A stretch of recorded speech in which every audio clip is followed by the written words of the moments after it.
Alright, today we'll be fighting a wounded hive tyrant. This will be mission 2 of the PvE operations. It will be called Decapitation.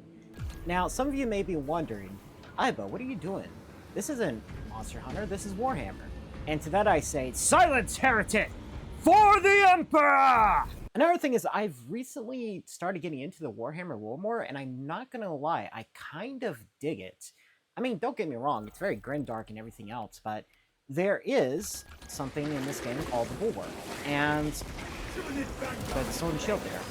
Also, it seems I actually joined a match in progress, so I seem to have joined at a time where before I actually think that's pretty weird. Because I was thinking that unless I choose quick match, it wouldn't automatically drop me with people. But this isn't too far into the mission. I believe just out there is where it starts. It's like a platform, you go down, kill a couple of guys just outside there, and then you come out down here. So pretty much the way it's going to work is we will be beating up swarms of these, I'm going to say insectoid, almost, like insectoid reptilian creatures called Tyranids. And pretty much the way they work is, it's kind of like the Flood from Halo. They do have access to weapons, and I don't think they're shielded. They don't have like energy shields or anything like that, but basically the way they work is that they amass biomass, and then they use it to add to their ranks. So basically whenever they do have a new member, not whenever they have them added, but whenever they go into a battle, unless it's against something like the Necron, which are machine-based enemies, pretty much what happens is that they can actually use that extra biomass from their dead guys to make new ones. Because they pretty much, I'm not going to say it's not like through mitosis, but they reproduce asexually by just using genes, like gene editing, I guess. I think gene editing is the best way to word it. So something like this, you know, these two guys here, I can kill them, but as long as they win the battle, or they're able to get these little guys to come in and beat them up, they'll pretty much have access to these guys all over again. They can just redo it. However, I am not doing good currently because my shields are down, and I have to try to salvage it. Because it takes a moment for your shields to regenerate, but if you do execution, it will regenerate your shields, as you can see. Also, if you stun an enemy and you see that red crosshair thing come up, you can actually use that to gain a portion of your shields back as well. So pretty much playing aggressively, but in a way that constantly knocks down and stuns enemies is kind of your best way to go. And also, you know, countering and parrying and everything else. Because you can parry in this game like Monster Hunter Wilds. It's just a bit more of a really timed thing. Because there is like a parry window. After that parry window ends, they can still hit you even if you are parrying. So you do have to time your parries. Also, with me recording, something like that, that'll restore a bit of your shields. But also there is a bit of stuttering. I do apologize for that. It is a bit of a demanding game from the system. But pretty much, oh goodness. Well, that's not good at all. I don't think I can get back up there to my guys. So I'll just have to hope he actually gets the guys down here. Oh, there he goes. Alright, so pretty much the way this weapon works is, it is like the sword and shield. Oh, there we go. Yeah, there we go. And they can get the execution whenever they're glowing red. They're kind of like Doom, really. I think that's really cool. You got these executions after Doom, but pretty much the way this weapon works, it's a sword and shield, but there's two different movesets. There's the faster one that's a bit more fancy and has, oh goodness, more combos. Ooh. Oh, and also when it's red like that, that actually prevents you from being able to parry their attacks. Oh, yeah, I'm not doing too good right now.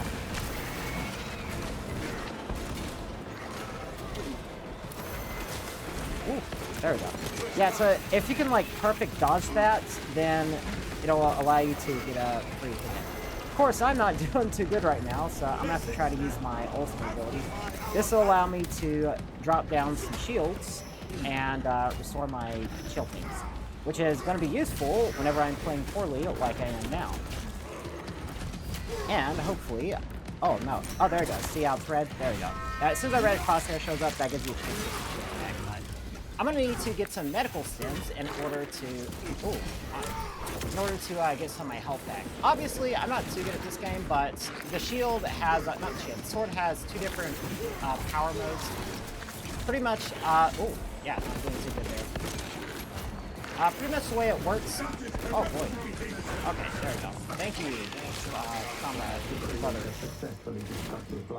But as I was saying before, the sword basically has two different attack modes. The first one is faster and allows for like more comboing. The second one allows for heavier and slower attacks. Also, I'm gonna need these. Oh, there we go. Yeah, if you see that blue thing in the corner of your vision, your best bet is just do the parry attack, and you should either block the attack from a large enemy. If it's from a small enemy, it's pretty much guaranteed that you'll actually like grab them and do a little execution. I can't remember if that one actually restores shields or not, but thankfully with the way this works, it allows you to bring up this sort of Batman detective vision, and it'll show you where it is. If you can avoid getting shot by these enemies. So what I'm going to try to do is support my teammate here. Oh, there we go. And like I was saying, if you see that, you just press the thing, and if it's a small guy, you're pretty much guaranteed to just grab. Now you should just sit there and wait for them to come to you. I think that's pretty funny. But there's different ones as well. So like if you're using the chainsword, he'll like saw the guy in half. It is just such a cool thing. I love this game so much. It's so fun. There is another thing. Whenever you do get a bunch of these guys, you're going to want to go for the larger dudes, because if you do go for large dudes, if you kill one of them, pretty much most, if not all, the smaller guys in the area, they'll actually die. Or if they don't die, they'll at least become stunned and vulnerable to executions. And obviously, whenever you have these ammo caches, you want to replenish as much as you can before you actually progress, because sometimes you can wind up going through all of your ammo before you have a chance to replenish it. Oh, there's actually some enemies that turn invisible. So this one here, the way it works is it does cloak itself, kind of like the Elite from Halo, and you gotta be careful not to get hit by it, because if it does hit you, it can like grab onto you and cause a little bit of trouble for you. As for these, I believe the ranged enemies, they'll actually go down these barbed wire traps. Or I guess it's more like razor wire. And if you actually shoot them, or if you like use an explosive weapon on them, it will damage and potentially destroy them. I can't remember if you can just shoot them or if you have to use something that's like AoE and explosive. I think it is AoE stuff. So like plasma pistols can damage them, but not the not like regular bolt guns, for example. So here you have different loadouts. This one's actually pretty powerful. The Power Fist, you can use that to like damage a whole bunch of enemies at once if you charge it up enough. But another one is, of course, the Chainsword, and this is one of my favorite ones.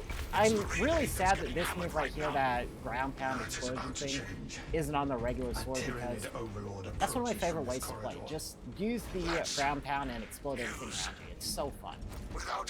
And of course, you got these things called Guardian Relics. This one is the only one I've seen so far. It allows you to basically revive yourself after you're down instead of getting away from a teammate. And it's really useful if you are, for example, downed and the other two teammates are down and you don't have anyone that can help you out. But normally what I do is I'll print these things out for my teammates if I don't need them, but since I have the lowest health and I need the medical stims, that's why I decide. So over here, this is where we're going to see the Hive Tyrant for the first time, and as a part of it, there are some guys here. Normally what I do is I try to focus the range attacks on that side, since I usually stay around this side right here, and then I wait for the guys to come up so that I can, well, I guess pretty much spam this attack right here. And since they're going to be over here, I'm just going to pop my guy out here. But it does have quite a large range, and I can also drop this down to get my guys some shields. Another thing I like about the chainsword is, unlike the power sword, the regular sword I was using just a moment ago, that one has like different charge modes with different resets. This one, if you hold the attack button down instead of switching to a different sort of attack mode, it'll actually just smack them. So you can actually like chain different attacks. There's a kick, and then you have the shield dash right there. That's one of my favorites. And then of course you have the third one, which is the ground pound. And then, of course, we're going to focus on the Hive Tyrant here. This here is the focus of our attentions. So what we're going to do is we're going to wait for him to come here, and if nobody else is there, yeah. So now that he's there, we are going to go ahead and So what he's doing there, he's trying to like rally his little vermin guys here to attention and try to, well, I guess rally them. Yeah, I used the right word before, just rally them. And because we, normally if we kill them, they just kind of go crazy, but we didn't kill them. Alright, so since the Hive Tyrant isn't dead, but he pretty much had an entire bridge collapsed on him and a statue, he's kind of over there somewhere. I think it's like right over there. They said he's over there, brothers, trying to call free, but I don't see him, not yet anyways. So we're going to wait for the prompt to show up to look at him, and I'll give y'all a nice look at what the Hive Tyrant is. Obviously, though, it's always nice to grab these guys and smack them on the ground whenever you get the option to do so, but the Hive Tyrant is somewhere over there. I just don't see him straight up. So this is another one of the abilities in action. This is like some sort of radar thing that the base assault class does. It's pretty much like the regular dudes. And databases, they're good to grab. They're like the little secrets from Monster Hunter Rise, if you want to use those. They just give you a little audio lag. We're definitely not doing too good here. Looks like we got some of the larger enemies. I know this is only regular difficulty, and some people are calling me scrub, and to that I say, yeah, I kind of am. I don't really like struggling too much, but it's always nice to have a bit of an easier time. I have a little bit of a challenge, but not too much of a challenge. I like to just play games to have fun, and obviously I don't need this, so I'm not grabbing it, but... oh, well, I guess if nobody else is grabbing it. I'll wait for the other guys to... Okay, yeah, it looks like there's a drop-down point, so they can't come back for it. So in this case, I will waste a little bit, and I'll just go ahead and grab that, and I'll say thank you for showing me where they are, but... I know some people call me a bit of a scrub for playing on average difficulty, and to that I say, well, I mean, whenever it gets boring for me, I'll crank up the difficulty. Like I did in Helldivers 2. I think it got all the way up to like level 50 until I actually went past the hard or challenging difficulty and actually tried unlock the other ones. But this here is the point where the new guy is going to be. Now what I'm thinking is, do I want to do this, or do I think I'm going to keep on the frag grenades, because we're going to have some smaller enemies swarming us, so... We'll just go ahead and switch over to the Power Fist, and I'll kind of show you what that one's about, because it is a fun weapon. It's kind of like a Sonic sort of weapon. Yep, here he is, the Hive Tyrant. He has like this whip and sword. He actually launches like these shockwave attacks, but he has two phases. The first one isn't too bad. Oh, but obviously, like I said, he does have that whip, and that whip can be dangerous. But what I can do is... Well, I guess parry him now, but... Oh god, yeah, that's not good. Shouldn't have done that. But as I was saying, if you can, like, focus on another one of my guys... Oh god! Oh man, yeah, there we go. I can do that. And I can dodge again. And then dodge again. Oh yeah, those time dodges, those really, like, powerful. But... Oh man, it's just, it's so hard to use this one whenever he's focused on you, because... There you go. Boom. Yeah, but obviously it's not going to work right there, because it's those, you don't want to hit you, because you know the damage, so you don't want to block past those. What I am going to do is, I'm going to find one of my guys here, if he's done focusing on me. Yeah, those are shotguns I was talking about. And I will drop down a banner to try to restore shields here. And now that we've got the third one on, as soon as you get to the third one, you can kind of step out of the way. But he's not too hard. I think he's like the first major boss you fight. Oh god. Although, he is a little difficult if you aren't careful. But, there we go. Just had to give him one good booby smack, and then that's it. There's the Hive Tyrant, nice and beat up. Alright, yeah, looks like that's it for me. I'll see you guys next time, and yeah, we're the Emperor. For the Emperor!